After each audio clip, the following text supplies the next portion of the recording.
go, let's go, let's go. Good to see you. Good to see you. Let's go. Welcome. How are you, Sissy? Finally, I'm here. Wow. Finally, we are here, and we are grateful to God for making it happen. And thank you, Mark's Internet, for coming through for us. So, Biola, many of us have been in the business of earning. We've been in the business of creating products, teaching, training. Now, because I am in the business of speaking, so permit me to be more skewed to speakers and speaking. We are selling high-ticket coaching programs. We're selling high-ticket webinars. We're selling low-price products. We're making money. Money is coming in from different angles. But for a lot of us, at some point, things are still not adding up. We are not playing the game right.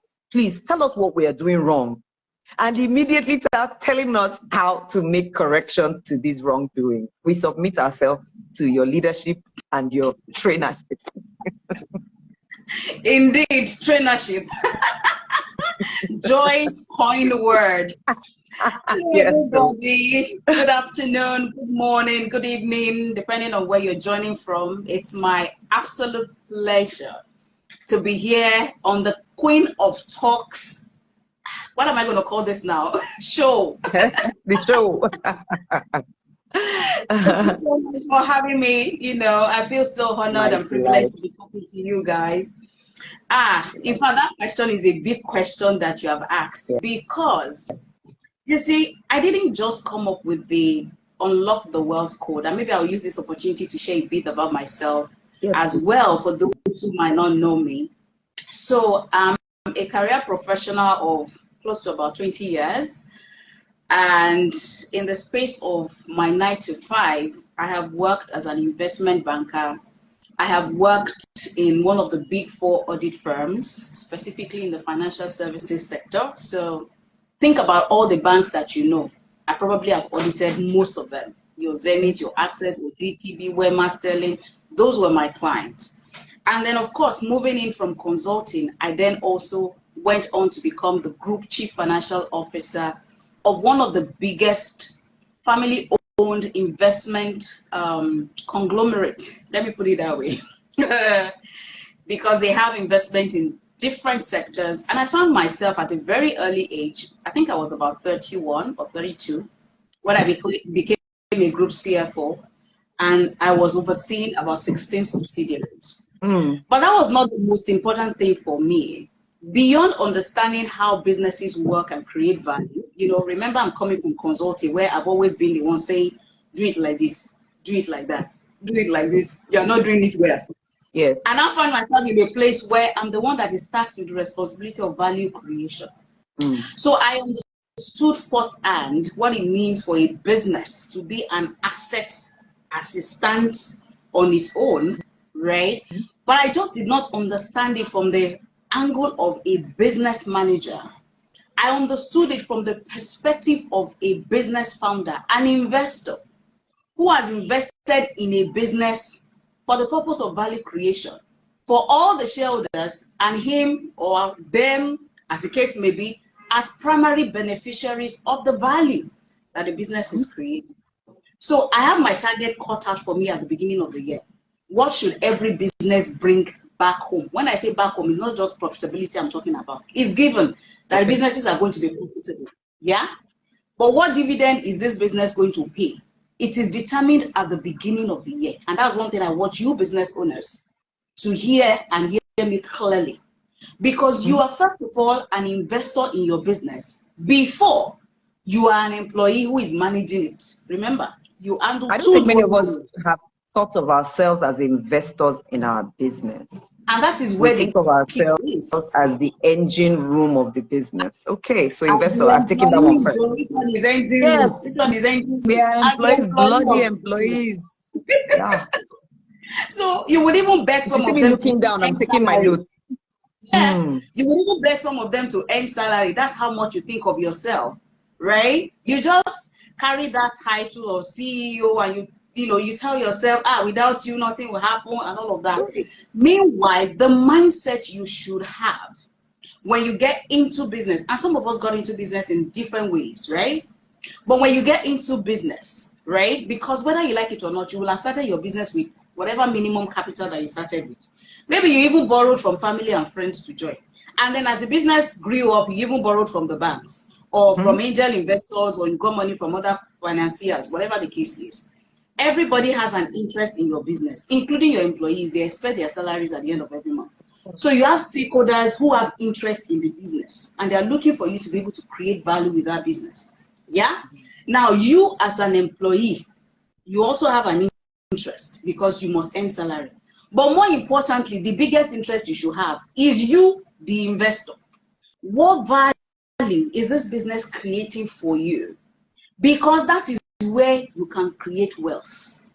The moment you don't have this mindset of an investor who is looking to create value with your business that can allow you to unlock that value so that you can create wealth outside of that business, then you have not started your wealth building journey.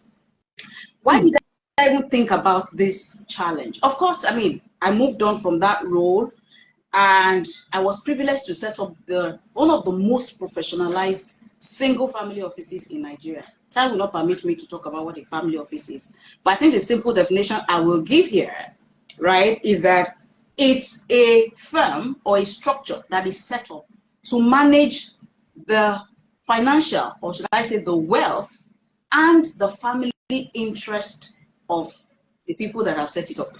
Pretty much, meaning that your pepper has to rest very well before you will set up a structure to come and manage it. Do you understand what I mean? Meaning that it's plenty, it's a lot.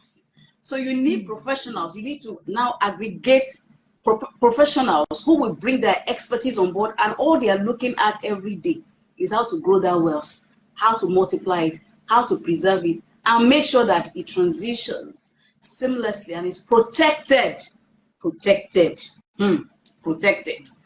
and seamlessly passes on to the next generation. That's what a family office does in a nutshell. Yeah.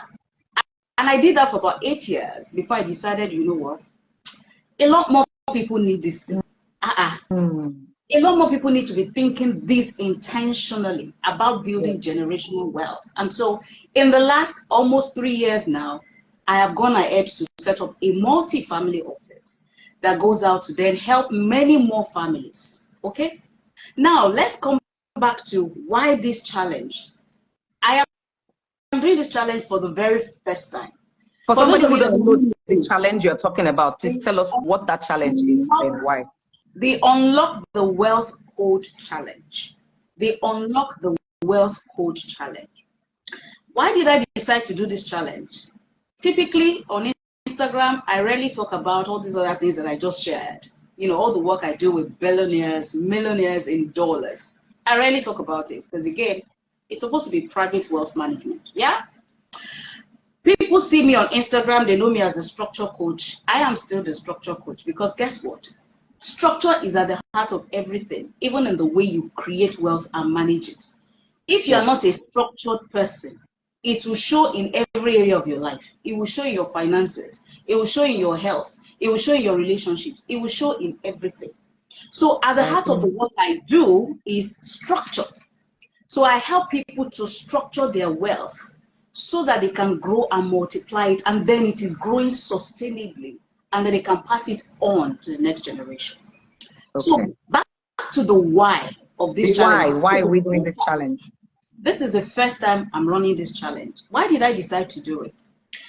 I had a conversation with an entrepreneur in December. I had gone out with my kids on a Sunday evening. We went for some birthday, whatever, you know, date, whatever, children play date, something. So we met at a skating playground, and we just got talking. Okay. This particular entrepreneur had done pretty well with her business. The business has now gotten to a point where she feels like, okay, the days of grinding to make money are somewhat over. We've paid our dues, you know, and the business now is relatively stable, earning consistent income. She's asking herself, and what else? How do I begin to deploy the money that I'm making in this business, right, to other things that can help me to build a wealth portfolio? The business is not the kind of business that requires a lot of reinvestment. And I teach this a lot to the business owners within my community. I go live on YouTube every Friday and I teach some of these things. That there's a portion of your profit that should be reinvested for operations. There's a portion that should be reinvested for growth, expansion. But there's a portion that must go into reserves for the business. There is also a portion that must be paid back to you as dividend as a business owner. It is that portion that you can actively work with to create wealth. How do you create and multiply your wealth? You must then begin to think about how to build a larger portfolio outside of your business. The problem is that a lot of business owners today, all they have is their business. Only one income stream. Just the same way as you would imagine for a 9-to-5 person who only has one career, one job, one salary, one income source. I had a conversation recently with, one of my seniors, in my 9-to-5 in those days. I mean, we were just talking about, I shared one of my YouTube videos with her and she said, Biola, everything you said in that video is hitting me back to back. Oh, what am I going to do? I'm trying to do this, I'm trying to do that, and it's only this my salary. How can I fit it in? I said, my dear, you cannot fit it in. You have to expand and create more opportunities for wealth creation. You cannot fit it in because this salary is limited. Look at all the things you want to do now. Look at your aspirations. All of these things are limited by this one source of income. No, you have to expand. There must be other income streams. So back to you, business owner that is watching me. It's the same thing. You have only one business that gives you just one income stream. Maybe your different product, but it's still one income stream. So if anything happens to that business today, you're probably just one disaster away from broke. Yeah? So for you to build wealth, you must think of how to maximize yourself as an individual, maximize your brand, and then use your business as a leverage. Use your business as a leverage to create so much more. There are a lot of things that I learned just working with some of the billionaires that I've worked with. I have observed them and I'm like, there's a lot of, there's a reason why the wealthy continues to become wealthy, because they know some things. They know some things, and if you don't practice the principles that they practice, your results are going to be the same thing. It's not causal. I'm not causing anybody. So I want you to hit some very specifics, like you said, maximize self, maximize my brand, and use my business as a leverage. For those of us who are watching, all the names I can see here watching right now are business owners, mostly speakers, content creators, product creators. We have books, we have coaching programs. Some of them sell products and not speaking products, other physical products. How do we then use our businesses as a leverage for wealth creation? Okay, fantastic. There is work that you can do within your business that can even give the business itself multiple streams of income. But I will move beyond that conversation. Okay. And I will move to what you can do with your business as a leverage to create other wealth asset classes. Okay. Hey. That's wealth asset classes. Yes. Because that is where true wealth is built. One of the things that I picked up, and I'm going to be sharing a lot more of it during the challenge. One of the mindsets that the wealthy has, of course, I don't know, but I think that the secret is that you have to have businesses, or at least start with a business to even think about wealth creation. Because, of course, you are limited by 9-to-5. Let's just put it out there. Anyway, but one thing that I found with them is that they focus on ownership, not just income. A lot of business owners on Instagram focus on generating sales, focus on making revenue, making income. Is good. That's where you start from, but you don't remain there. Okay? You focus on ownership of assets that create cash flows, because that is where you generate wealth from. So if you don't understand how you use your business as the basis, the foundation, the leverage that can now allow you to have ownership of other asset classes, then you have not started your wealth building journey. You have not. So you're making good money, yes. It does not mean that you started building wealth yet. Do you see? So I had this conversation with this entrepreneur sometime in December, and she was saying to me, I want to actively start building my wealth portfolio. I'm thinking of investing in this. I'm thinking of investing in that. And then, long story short, she came, I told her, you need to come into a one-on-one coaching with me. I need to look at the numbers. What numbers are we talking about? What's your risk appetite? We need to understand what's possible for you, what you can possibly deploy your funds to, and how can you even leverage your business for more. Maybe you're not even sweating your business enough. Perhaps maybe your business can even generate so much more, right? Yes. So that was a conversation. But it got me thinking. I started to think of many more entrepreneurs that are like her, whose businesses are at a level where they are relatively generating some level of consistency around their cash flows, but they're not doing much with that money. They're not doing much with the cash. In fact, maybe they've gotten to a point where they feel like they've arrived so they can flex more, they can have more luxury vacations, some designer things here and there, which is not bad. I love luxury too, but luxury is good when it is sustainable. Do you see? And I like to buy luxury with the grandchildren of the seed money. Let me explain that. So when I make money, yeah, let me tell you. When I make money, that is not the money I want to use to flex. I want to see what I can use that money for, what I can deploy it into, so that that money will give birth to more money, the interest, the income that money gives birth to. And then I can use that, those children and grandchildren of the money that is coming to now flex. Meanwhile, the seed money is still producing. Do you understand? Yeah. It's just like I want to buy a luxury car now, and I get some windfall. Maybe they pay me some board fees of some decent millions. I may not necessarily go and buy a car yet. I ask myself, what investment can I put this money into that can give me some good money if I invest it over the next 12 to 24 months, that can give me a significant chunk of the money I need to buy that car?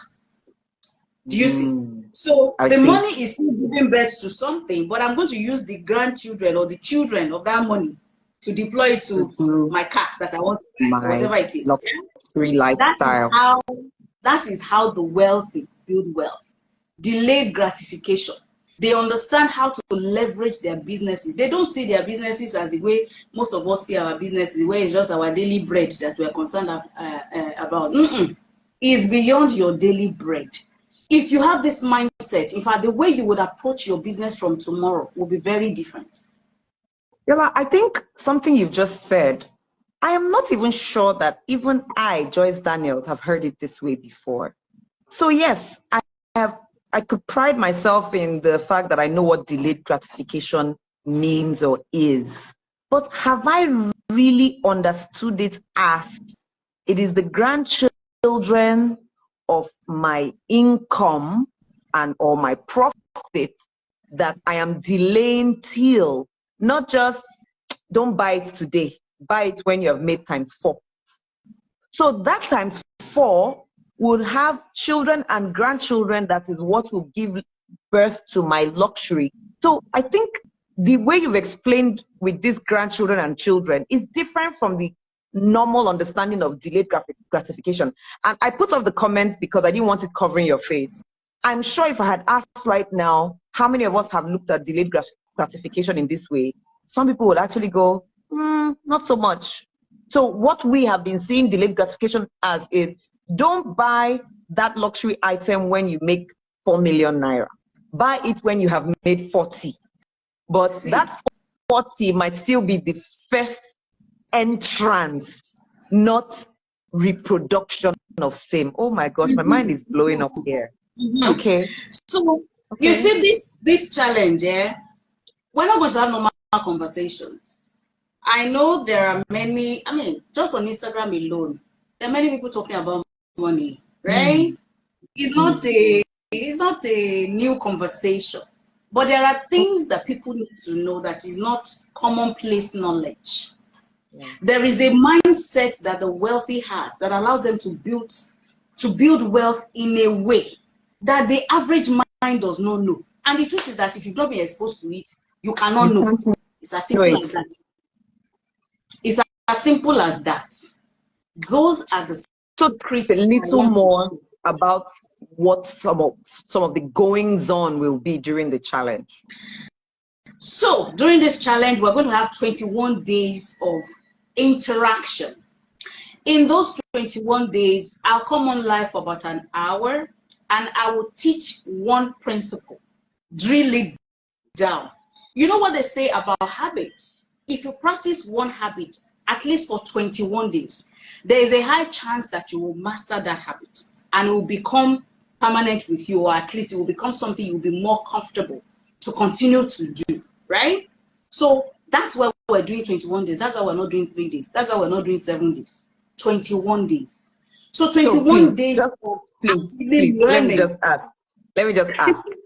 Give us an idea of something we will learn, let's say on day 11. Just a sneak peek. So, for instance, let me even tell you what we're going to be learning. It's everything. Yeah. Week 1, everything we're going to be talking about are the mindset of the wealthy. I'm going to help you to shift your mindset from the things that you thought you knew before to the things that you really should know that can either fast track you on the journey of wealth creation, right, if you have started, or can get you started on that journey if you have not started. Okay? So week 1, 7 days, I will bring you different things. I'm going to be busting some myths. I'm going to be showing you new mindsets that you need to embrace that can get you thinking on a whole different level. That's number 1.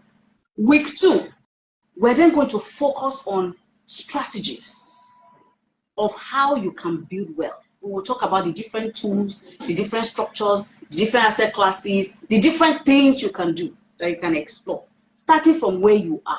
It's not to overwhelm you. It's just to show you all your options that you can relate with from where you are today, leveraging whatever you have, whether it is your business or your career, whatever it is that is in your hand. You can start from there and build all the way there. Week 3, we are then going to talk about how to secure that wealth, how to preserve it, how to make sure that when you have created it, you don't just create it for it to get eroded sometime in the future, right? How do you protect it, preserve it? So, because at the heart of it, we're not just building for now, we're building for generations to come. So your wealth must be sustainable. So I'm going to show you what that looks like when we talk about sustaining it for the long term. So it's not something that this year I'm wealthy, next year I'm not wealthy. No. Okay. Nothing like that. So for those who have questions, please use that question bubble there that has the question mark on it. Click on it and then write your question in there. So it makes it easier for me to see and you will not be writing things all over our speaker's face. So just use the question box there. So why is it that, yes, you've touched it. I want you to dig deep just a little more before you tell us about how to join the challenge. Just so you know, everyone, I have paid my money to be a part of the 21-day challenge. The moment I heard about the challenge, I joined in because I have made a lot of money, but I can't see where all that money is. Yes, I can point to a few investments here and there, say, okay, what about this, what about that? But I feel like it could have been so much more than this. And now I am ready to know how to not only multiply this money, but do so sustainably. So my question now is about staying wealthy. Yes, I know we're going to deal with it in the course of the challenge. Week 3 is sustaining the wealth. But for someone here who for some reason may not join the challenge and is just going to walk through this live and leave them with some way, one teeny weeny way of sustaining wealth. Or yeah, let's leave it there. Sustaining wealth. Why is it that some people make wealth and sustain, some don't? So what's one thing to do to begin to think on? Good. You know, what people call wealthy is perhaps maybe, I would say, you are rich. Right. So there's a difference. Rich is not sounding cheap somehow. Rich is not wealthy. You're rich because you have some huge balances in your bank account. Yeah? Okay. Yes. You're rich because you can afford to buy whatever you like. Money is not your problem, but how to spend it. Yeah? You're rich. You have money at your disposal. It doesn't mean you're wealthy. Wealthy is that you've built things that even when you don't work anymore, even when you don't trade time for money anymore, which is where I want to get all of us to by the end of this challenge. The day you decide, I'm no longer working, I just want to be doing charity work and just be helping the children of the less privileged, you know, and be advancing the kingdom of God. Yeah? Even when you get to that level, you already have things that are working. And the only reason you can even get to that level where you can tell yourself, I don't want to trade time for money anymore, is because you have created things, your passive income. What is coming out of it, as those grandchildren that I talked about, what is coming out of it is enough to take care of your lifestyle expenses, no matter what that is. The question I'm going to ask those of us that are watching right now is, what does retirement look like for you? Retirement is not an age, it's a number. Let us sing. How do you mean? How do you mean? You know how people say, oh, when you're 65, then you retire. And so for some reason, we just believe 65, retirement. You know that you can get to 65 and you're not ready to retire because you don't have money to retire. You don't have the money for retirement. Because you're going to go hungry.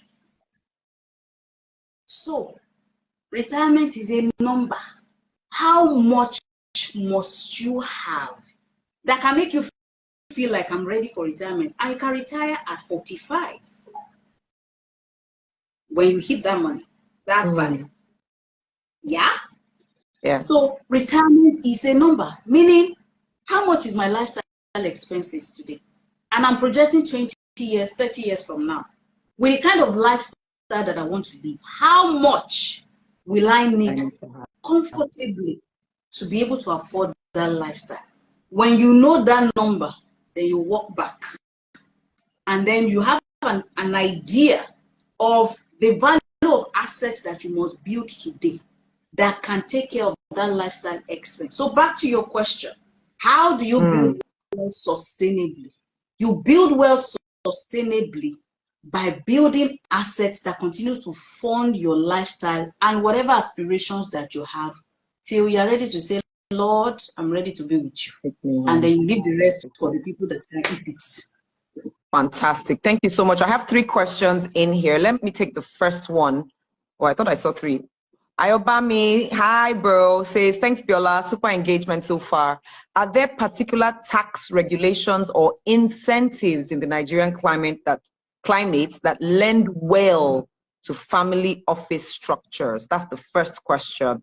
The second question, I would read after the first. Taxes. Okay, so you see, the family office structure is a model for wealth management. Typically, the legal structure of the family office itself is not where the wealth is warehoused. If I start getting into all of this now, I don't know whether I'm going to lose some people. So there are structures for wealth, for holding the wealth assets, yeah? And the family office provides oversight of those structures. Tax efficient structures. Yes, that's the word. There are tax efficient structures that you can use to hold your wealth. And I'm going to talk about it in week 3 when we talk about wealth preservation. Okay? Because it doesn't make sense for you to build so much wealth and then you realize that a significant portion of that wealth is going into taxes. Let me give you a gist. There was a client we were talking to, and he was telling us about some properties that he has, you know, abroad and all of that. You know, he was talking about this property in the UK, in Paris, and all of that. And we began to think about, okay, how do we move it into this structure we're trying to set up and all whatnot? And we realized that estate tax alone, meaning if you choose to now want to transfer that property to your children will be subject to estate tax up to the tune of 40% of the value of that property. 40%. So imagine that the property is worth $1 million. Your children will go and look for $400,000 to pay to UK government before they can access the property. Hello? Is that wealth salvation or wealth? Is that wealth or bondage? Or wealth erosion? Do you see? So there are a lot of mistakes that even wealthy people have made in the way they have chosen to own or hold certain assets. And that's the work that we do in the family office. I'm going to share strategies that even everyday people like us that are just starting on that wealth creation journey can avoid some of these mistakes so that we can leverage tax efficient structures and we can be mindful of how we own these wealth assets that are going to keep giving birth for more or to more in the future. So I'm already excited about week 3. The second question here from Onye Kenibe. Hi, Onye. How do you know if a startup will help you reach your sustainable targets? What is that proverb where they said the something of the something is in the pudding? I don't know. When you see something, the taste of the pudding is in the eating, eh? Yeah, that kind of thing. Also, like my Edo people say, weekend we go sweet. Now by Thursday you go no. Sometimes business can be quite tricky. Yeah. You can start a startup that struggles, maybe in the first 3 years or even 5 years. And then you hit your break in year 6 and then it takes off. I think what is important, first of all, that helps you to know whether your startup even stands a chance. Number 1 is that startup's product or service, your value proposition. Is it solving a real need? Like people's Panadol problem, not vitamins, not nice to have. Panadol problem, things that they need that by all means they must buy. That's number 1. Number 2, is there a huge addressable market for what you are offering? What's the market share? Because if the market share is small, it means that very few people need what you're selling. By the time you've sold it to all of them, they won't need it again. Especially if you don't have a recurring revenue model where they have to keep buying and buying again and buying again, or the kind of product requires that they keep replenishing. If it's something that they just buy once and that's it, well, you see, so if the market share is not large enough, if the addressable market is not large enough, it's a problem. Number 3, how much of that market share do you have or do you intend to have? You're speaking to my soul here. Be going. Because that is what will determine whether your startup will stand a chance of success in that market. If you're competing with giants, it means that you have to your trouser, you have to hold it tight so that you can contend for territories, and whether you have the capacity to contend for those territories. Yeah. So those are the 3 key things, and many more. But it's about looking at your business model. Number 1, whether it is the type that this business can continue to generate consistent cash flows. Yeah. Whether you have enough market for what you're selling, whether you have enough of that market that you have conquered that brings you, revenue consistently, and then how you are going to continue to delight this market so that you are the go-to and they don't go anywhere. If you answer those 3 questions, the rest, they are secondary questions. You can deal with them again. Question number 1. Question number 1 is your value proposition, your product or your service. Is it solving a real need? Is it solving people's Panadol problem? Things that are giving them headache, things that they cannot do without, things that until they use your products, their problem is not solved. Number 2, nice to have, right? That's number one. That's what makes your business develop resilience against shocks, against economic downturns. Because really, when we have economic downturns and people's disposable income is reduced, perhaps maybe to the barest minimum, what do? They cut off the nice to haves, first of all. You hear, this one we can do without it. That one we can do without it. If your product happens to be among those ones that they can do without, you can see that your business is standing on one leg. So you have a lot more battles to fight in the market, right? Because the income of the customers that you're selling to, there are many things that are competing for it. It's not only you, right? So that is why your value proposition has to be that you have to check what it is that you're catering to, the need that you're meeting. That's number one. Number two, the people that you're solving this need for, how large is the market? What's the addressable market? This is that I'm sharing with you. It sounds very simplistic, but that's what even investors look out for in the businesses that they back with their money. Because that's what gives them a sense of whether these businesses can scale and can give them the alpha return, 10x return that they're looking for. Do you see? And then number three is how much of this market, after you have determined how much of it is your own share that you can defend. Go and answer those three questions and then come back for secondary questions. These questions have already sent me to another level, and I thank you for it, because I'm head-on confronting a question that I've known deep down, but now it's time to answer it and put figures to it. So it's not a guessing game. It is now to know the numbers and how to make that number grow.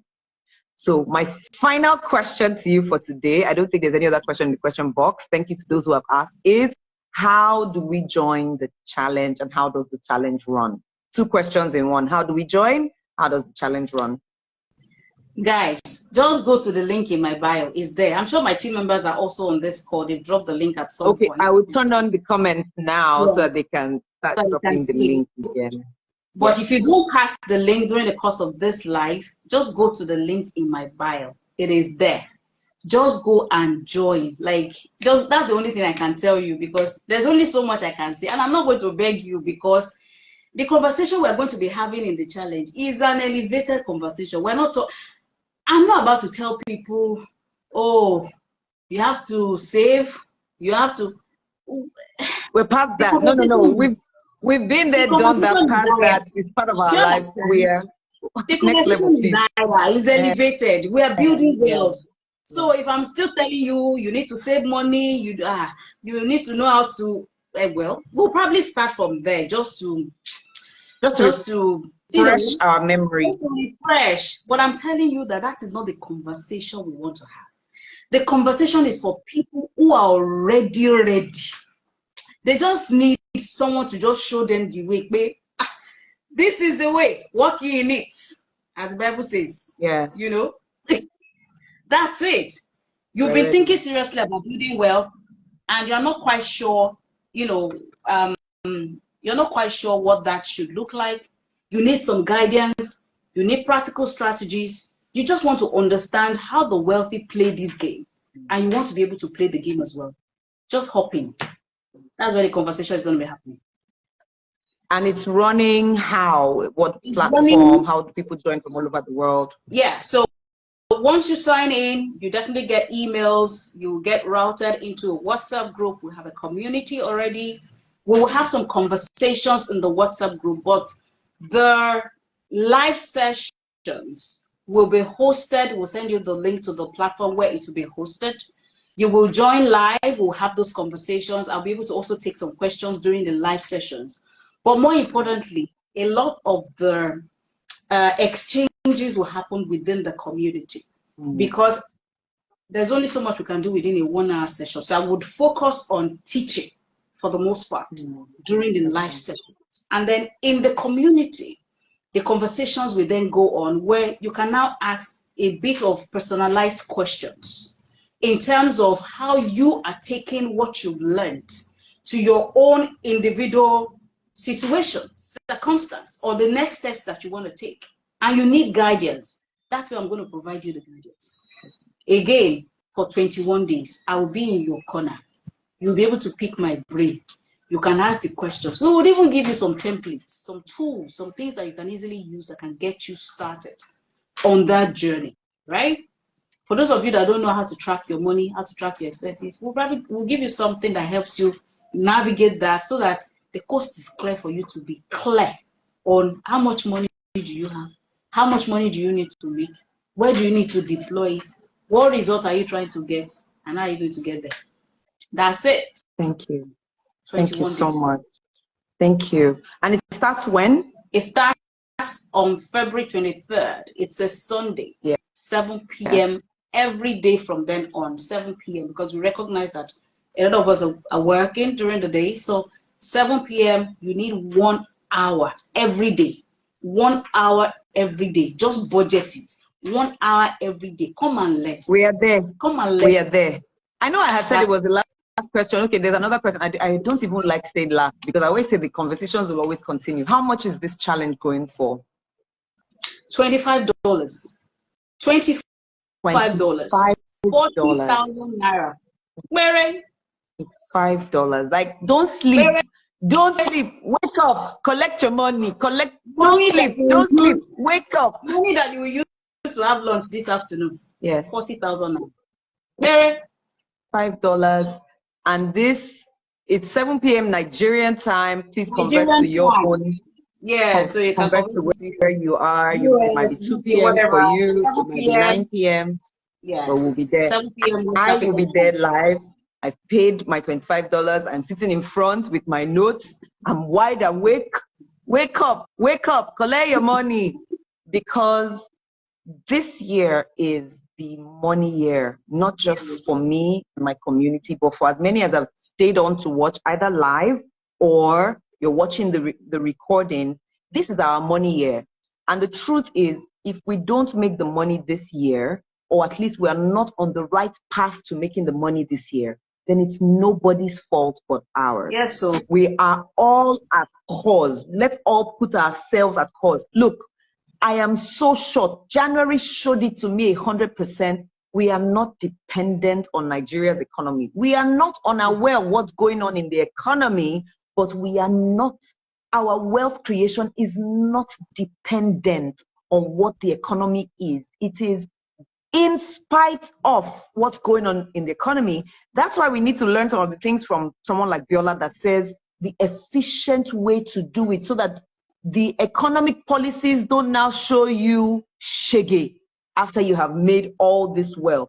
Know how to navigate with your current economic policies so that you can sustain the wealth, multiply it, and truly be generational in not only intent, but in manifestation. Biola, I thank you so much for your time.